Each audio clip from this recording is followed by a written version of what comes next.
Hi folks, it's Josh Weeb here from Border Hills Honey.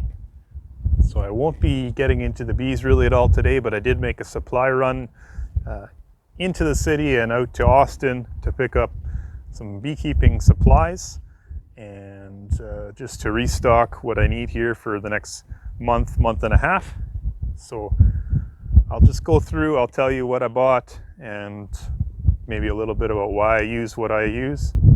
So the first thing is I buy two different types of pollen patties. I go with the global patties and also the ultra bee patties. One is 15% and the other one is 18% protein. And I find that they are very effective. I feed them both patties at the same time, a patty of each, so about a pound of each. And that gives them a little bit of variety.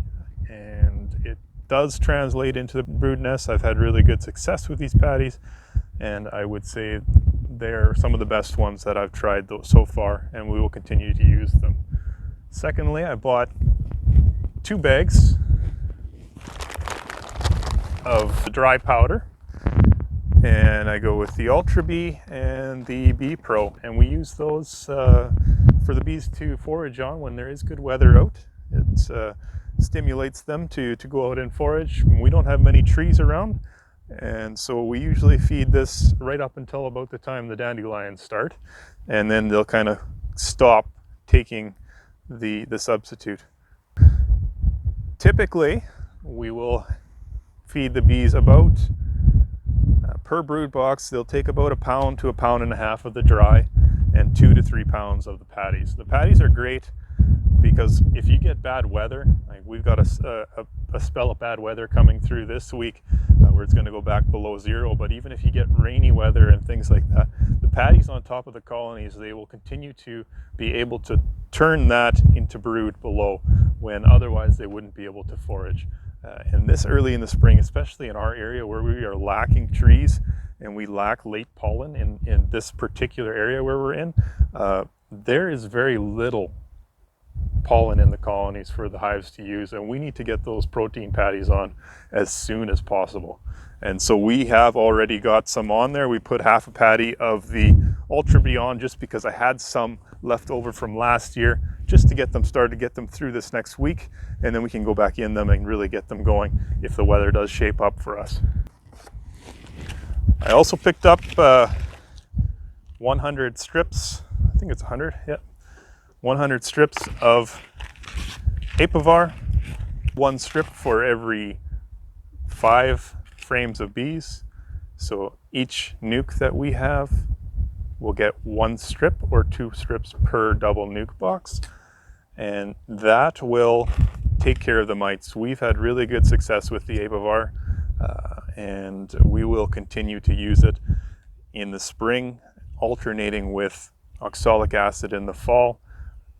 So you want to alternate treatments so that you don't build up resistance in your hive. So Apivar is more of a hard treatment, whereas the oxalic acid is a softer treatment. It's an organic acid, and by using those two, alternating those two, we really cut down on the opportunity for resistance to happen to treatments within our hives.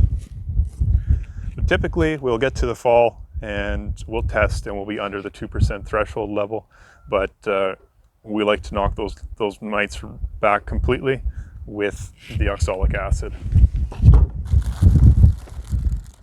I got 2 hoods for our bee suits.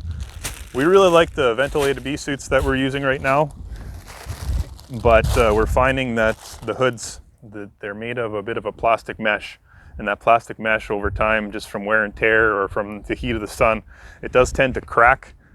So we're always keeping our eyes open for maybe a bit better of a material, but for the low amount it is to replace the hoods and for how much we like the bee suits that we're using, we'll just continue to replace those maybe once or twice a year. Then I picked up some queen supplies. So I have some cages and JZBZ cell cups, 5 different colors. 3 grafting tools. We use these Chinese grafting tools, and typically you buy 3 and you get 1 that works. So at $2 a piece, you get 1 good one for about 6. Sometimes you get lucky. Hopefully we're lucky. I also have a few downstairs, so not too concerned about it, but you can never have enough of them because they're not necessarily built to last. I also got a blue queen marking pen. Blue is the color of the year this year for marking, and that's how we track our queens. And some plugs. I did get about 20 plugs, I believe. These are 2-inch plugs. We use them for plugging our feeder holes on our lids. The reason I got 5 different colors of these JZBZ cups is for every graft we do, we use a different color, and that way when things get crazy within the year and we're running back and forth and some queens don't make it and some do in the mating nukes, we know which queen is for which hive. And also, once the queen emerges, we put the JZBZ cup into the lid on top of the hive. Then you know exactly which run of queens that was actually from.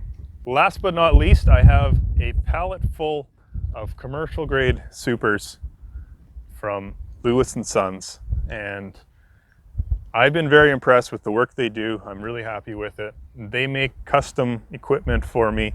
I get my supers made, for the ones that I use for brood boxes, I get them made without handles on the front and back, the short side.